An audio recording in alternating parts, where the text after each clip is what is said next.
14 किंवा 15 तारखेलाच कशी येते? इतर सणांप्रमाणे तिची तारीख मागे पुढे का होत नाही याचं कारण तुम्हाला माहिती आहे का? माहिती नसेल तर हा व्हिडिओ पूर्ण बघा. मकर संक्रांत हा सण सूर्याच्या हालचालीवर आधारित आहे. ज्या दिवशी सूर्य मकर राशीत प्रवेश करतो त्या दिवशी हा सण साजरा केला जातो आणि हा सण सौर पंचांगानुसार येतो. सूर्य रोज सुमारे 1 अंश करून राशी बदलतो आणि जेव्हा सूर्यदेव मकर राशीमध्ये प्रवेश करतात तो दिवस म्हणजे 14 जानेवारी. पृथ्वीच्या हालचालीमुळे काही वर्षी संक्रांत 15 जानेवारीला सुद्धा येऊ शकते, पण ती बहुतेक वेळा 14 जानेवारीलाच येते. मकर संक्रांत म्हणजे फक्त सण नाही, तर हा दिवस पृथ्वीवर उत्तरायणाच्या प्रारंभाचा दिवस आहे. संक्रांतीपासून दिवस हळूहळू मोठा होतो आणि रात्र कमी होत जाते.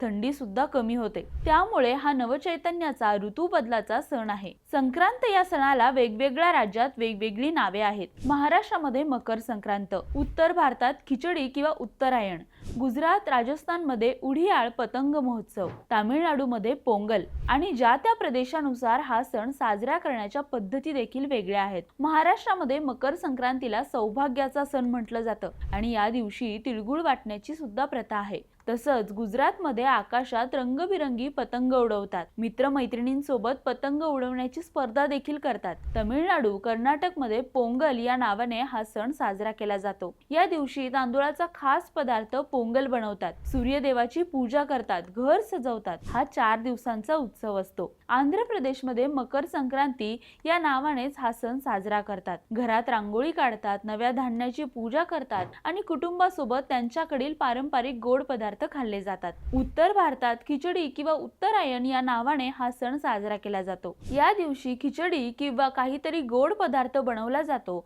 सूर्यदेवांची पूजा केली जाते आणि पतंग उडवण्याचा आनंद घेतला जातो. सगळीकडे संक्रांत हा सण मोठ्या आनंदात साजरा केला जातो. तर तुमच्याकडे संक्रांत कशी साजरी केली जाते आम्हाला कमेंट करून नक्की कळवा. आणि हो, आमच्या इंस्टाग्रामला फॉलो करायला आणि यूट्यूबला सबस्क्राईब करायला विसरू नका.